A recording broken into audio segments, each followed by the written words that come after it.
Education system. Going to school is super important because human brain needs stimulation to develop properly. But it's also important to be very critical about what you take as truth and what not.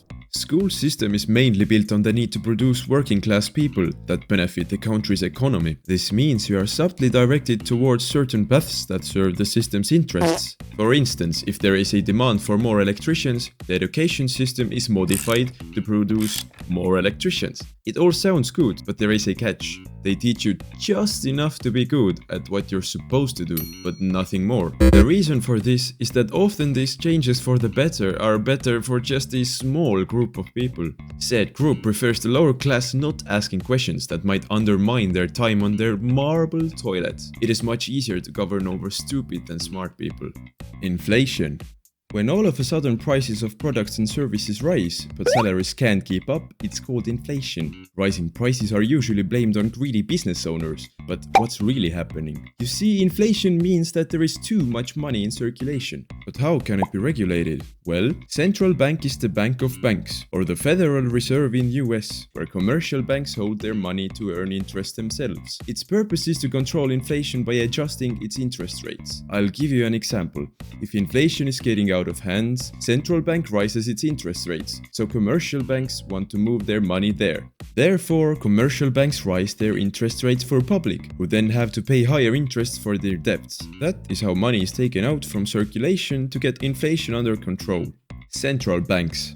We already talked about central banks, but there is another angle. Did you know that central banks have a superpower to print money? Like literally print money. Money is printed mainly on one occasion. When taxpayers' money isn't enough for the government, then they issue bonds. Bonds are fundamentally government's debt, which they are agreed to pay back with interest. Large portion of these bonds are sold to commercial banks, who in turn sell them to central bank. But central bank doesn't have much liquid money, so how can they buy bonds? Well, they print the money, either digitally or literally, to purchase government bonds. By doing so, they release new money to global circulation, which is also one of the reasons why inflation takes place in the first place. Greenwashing. Greenwashing is a process during which a false or misleading information is conveyed about the environmental friendliness of government's actions. Many developed countries claim to have reduced their CO2 emissions, but actually they have just moved large parts of production to third world countries, and they simply import the products. This allows them to still have the goods, but the smoke is coming out of a poorer country's chimneys. Also, the transition from oil to electricity. The widespread knowledge is that electric machinery is greener. But let me ask you something. What would all the electricity be produced from when everything was electric? The wind, the sun? Sustainable sources are not enough to feed even today's electric needs. And where would the rest come from? Well, I'll tell you where. From oil and coal industry. US dollar. In 1971, President Nixon effectively ended the last remnants of the gold standard, meaning that US dollar was unlinked from gold. This act left US dollar and many other currencies which were linked to it floating in the air. It means that from that moment on, US dollar is built on public's trust in the system. For example, if all of a sudden people lose their trust in the government, US dollar becomes worthless piece of toilet paper with fancy faces and numbers printed on it. That's why many investors and businessmen trade their cash for assets as soon as it's payday. Central bank digital currency. CBDC is a new monetary system that many countries like USA, China and Russia are developing right now. It basically gives central bank complete control over every penny you have.